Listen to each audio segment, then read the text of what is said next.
దేవుని దగ్గర పెట్టే ప్రసాదం అపవిత్రం చేసే విధంగా ఓసారి బాధేస్తుంది. నాసి రకమైన ఇంగ్రీడియంట్సే కాకుండా ఎనిమల్ ఫ్యాట్ కూడా వాడారని.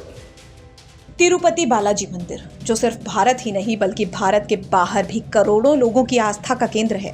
लोगों की आस्था इस मंदिर से कितनी जुड़ी है, इस बात का अंदाजा इसी बात से लगाया जा सकता है कि यहाँ देश दुनिया से सबसे ज्यादा श्रद्धालु लगातार भीषण गर्मी में भी दर्शन करने पहुंचते हैं। लेकिन आंध्र प्रदेश के मुख्यमंत्री चंद्रबाबू नायडू ने तिरुपति मंदिर के प्रसाद को लेकर एक चौंकाने वाला बयान दिया है। इस बयान से सियासत के साथ साथ धार्मिक मोर्चे पर भी बवाल मचना तय माना जा रहा है। अब आप सोच रहे होंगे कि आखिर ऐसा क्या बयान सीएम चंद्रबाबू नायडू ने दे दिया कि इससे बवाल मचा है। तो हुआ ये कि आंध्र प्रदेश के मुख्यमंत्री चंद्रबाबू नायडू ने जगनमोहन रेड्डी सरकार पर बड़ा आरोप लगाते हुए ये कह दिया कि जगनमोहन रेड्डी के कार्यकाल में तिरुमला वेंकटेश्वर स्वामी मंदिर से मिलने वाले महाप्रसादम लड्डू में जानवरों की चर्बी इस्तेमाल की जाती थी। दावों की माने तो एक कार्यक्रम के दौरान नायडू ने कहा कि प्रसाद में घी की जगह जानवरों की चर्बी और घटिया क्वालिटी का सामान इस्तेमाल किया जाता था। उन्होंने कहा कि उनकी सरकार ने ये सुनिश्चित किया कि प्रसाद में असली घी, साफ सफाई और अच्छी क्वालिटी का ध्यान रखा जाए। अब इस मामले पर वाराणसी के संत समाज भड़क गए हैं। अखिल भारतीय संत समिति के राष्ट्रीय महामंत्री स्वामी जितेंद्रानंद सरस्वती ने कहा कि इससे गंदा काम जगनमोहन रेड्डी के द्वारा और कुछ नहीं हो सकता। इसके साथ ही जितेंद्रानंद सरस्वती ने यहां तक कह दिया है कि मंदिरों में गैर हिंदू का प्रवेश और संचालन में भी गैर हिंदुओं को बिल्कुल भी नहीं होना चाहिए। आंध्र प्रदेश के मुख्यमंत्री चंद्रबाबू नायडू के द्वारा लगाया गया आरोप कि तिरुपति बालाजी मंदिर और तिरुमला देवस्थानम के प्रसाद में जानवरों की चर्बी युक्त घी का प्रयोग किया जा रहा था, इससे गंदा काम जगनमोहन रेड्डी के द्वारा और कुछ भी नहीं हो सकता। अखिल भारतीय संत समिति का यह शुरू से मानना रहा है, हमारे मंदिर हमारे श्रद्धा के केंद्र हैं।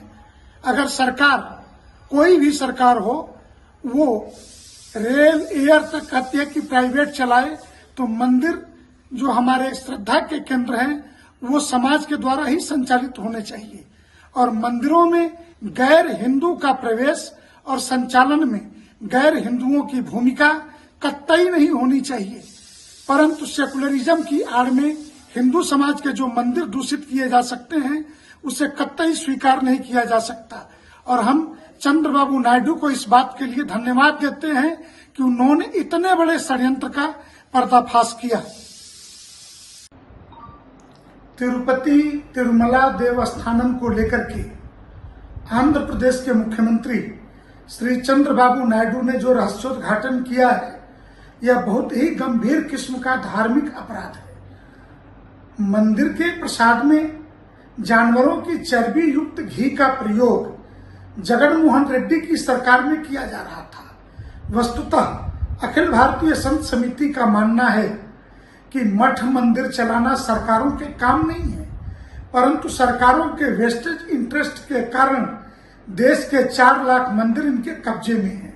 और तो और केरल की सरकार, बंगाल की सरकार और जगनमोहन रेड्डी की सरकार जब तक थी तब तक गैर हिंदुओं को मंदिरों के प्रबंधन में बड़ी मात्रा में नौकरी के अवसर ढूंढने का काम करती थी। यह बहुत ही धार्मिक दृष्टि से अक्षम्य अपराध है। क्या इस्लाम या क्रिश्चियनिटी अपने संप्रदायगत कार्यों में हिंदुओं को हस्तक्षेप की अनुमति देगा?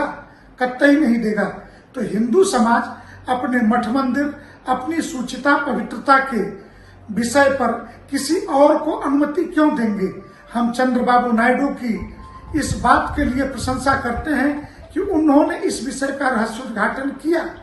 ये बड़ा षड्यंत्र है और समय रहते अन्य राज्य सरकारों से भी संत समिति यह निवेदन करती है कि आप गैर हिंदुओं को मंदिर की व्यवस्था से बाहर करिए, अन्यथा हमें आंदोलन के लिए मजबूर होना पड़ेगा। तो स्वामी जितेंद्रानंद सरस्वती ने इस षड्यंत्र का पर्दाफाश करने के लिए चंद्रबाबू नायडू का धन्यवाद दिया है। बता दें कि हिंदुओं की आस्था का एक बड़ा केंद्र होने के कारण तिरुपति के श्री वेंकटेश्वर मंदिर में जो लड्डू चढ़ाया जाता है वो बड़ी मांग में रहता है। अब इस प्रसाद को लेकर चंद्रबाबू नायडू का बयान चर्चा में है और इस पर सियासी बयानबाजी भी तेज हो चली है। वाराणसी से रोशन जायसवाल की रिपोर्ट, यूपी तक।